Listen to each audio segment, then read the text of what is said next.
Ok, quelques achats indispensables pour ce début de mois de juin pour des aficionados du manga, des vrais fans. On a d'abord le Kaiju numéro 8, Side B, qui va raconter l'histoire de la troisième unité sous forme d'interview. Alors à la base, c'est un roman, ça a été adapté ensuite en manga en 2 tomes. Et donc là, il y a moyen d'avoir juste le tome 2, puisque c'est le tome 2 qui sort, le second le dernier, ou alors d'avoir ce coffret avec le tome 2 et la place pour y ranger le tome 1. Ensuite, on a Boichi, les soldats sans nom. C'est un recueil de stories de Boichi qui est extrêmement talentueux au niveau des dessins et qui raconte des histoires de science-fiction. Alors, je ne l'ai pas encore lu, forcément, je viens de l'acheter, mais le premier m'avait vraiment touché parce qu'il avait été profond, parce qu'il racontait des histoires qu'on pouvait mettre en parallèle avec notre vie ou un futur alternatif qu'on pourrait avoir.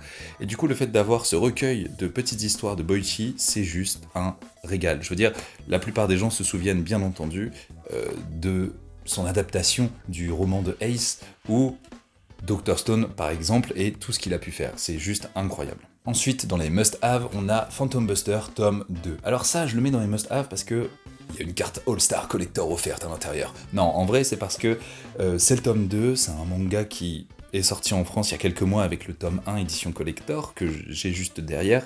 Et en fait, pour l'instant, je sais pas trop où ça va, mais c'est intéressant.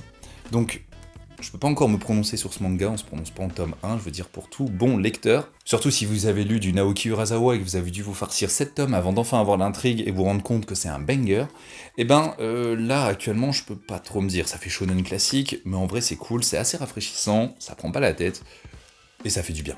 En parlant de tomes qui prennent pas la tête, d'une histoire rafraîchissante et joyeuse pour les enfants qui ressemble à un shonen, j'ai aussi acheté l'édition Prestige de Berserk, mais ça je vous ai fait une vidéo dédiée pour l'ouvrir, regarder la Jaspage rouge, et les pages en couleur à l'intérieur, et voir si c'est de la qualité ou pas. En tout cas, au niveau du poids, on est vraiment sur de la qualité.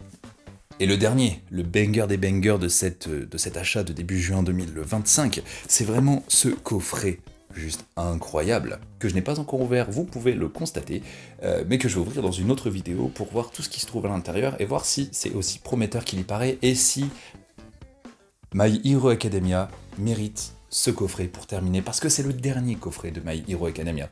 Oui, parce que je pense pas qu'ils vont faire comme Dr. Stone et rajouter un tome tous les ans. Bref, s'il manque des choses dans cette liste de must-have, mettez-le en commentaire et dites-moi ce que je suis en train de rater en fait comme super manga.